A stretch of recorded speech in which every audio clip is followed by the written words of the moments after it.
Baringo is a county of great opportunity. That's why, and that must guide us in election. We have a variety in agriculture. We can produce so much in terms of agricultural diversity in Baringo, more than any in the area, in the region. We have a hill called Tugen Hills, which pours water to the east and to the west in the same county. We are able to grow fruits. We are able to create irrigated agriculture in both sides by stopping the water from draining to Lake Ruto or Lake Turkana, and stop them and be able to do farming the big time. So in agriculture, we are able to diversify. Tourism.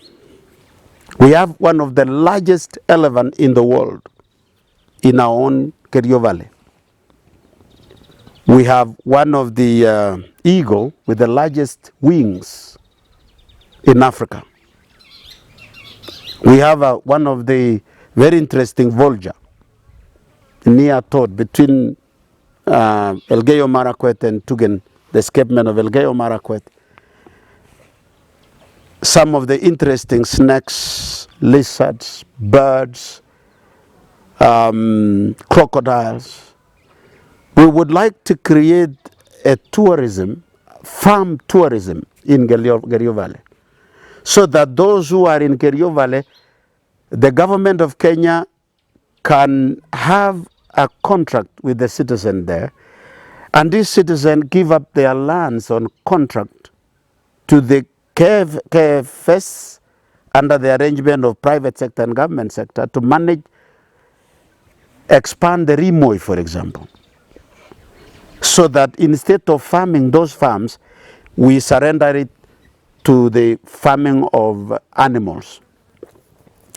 And then the annual budget and annual income from tourism, one of the stakeholders or shareholders are citizens who have given their land to be managed, so that we minimize what we call the conflict between wildlife and people, and convert it into a resource to our people in Rimoi, expand the Rimoi to come up to, Kerio Valley River, across to the Tugen area, and then we convert it. And then these people, we move them to one side, give them proper services they require in terms of food, in terms of environment, in terms of income, and they have their income through tourism. So we can improve tourism in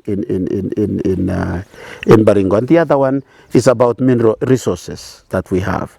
We make sure that the leadership that comes, that all the reservoir, the resources we have in Baringo,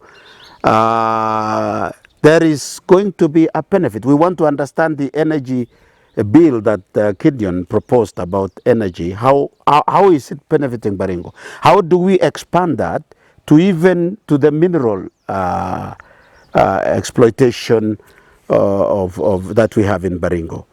And we have the animal industry. How do we convert our animals, which are in millions, into developing, making sure that we benefit from our animal while it is alive. We also benefit from our animal products when we slaughter them, in terms of meat, in terms of bones, in terms of hides and skin. We can be able to produce a factory that our animals can change our lives. And I say this, that Baringo is still a small population that can be managed. We are slightly below 700,000 people. We are not yet a million. We live in a square kilometer of over 12,000 kilometers square.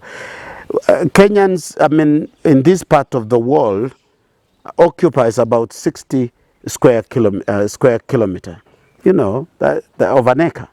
So it means we still have enough land that can support our people if we can put agriculture on it.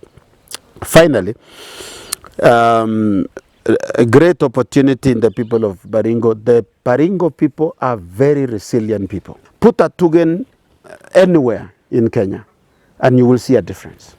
Give him management, and you will see a difference. Very resilient. We only require leadership. So that political leadership in Baringo must elect exploitation and proper use of our potential as a community.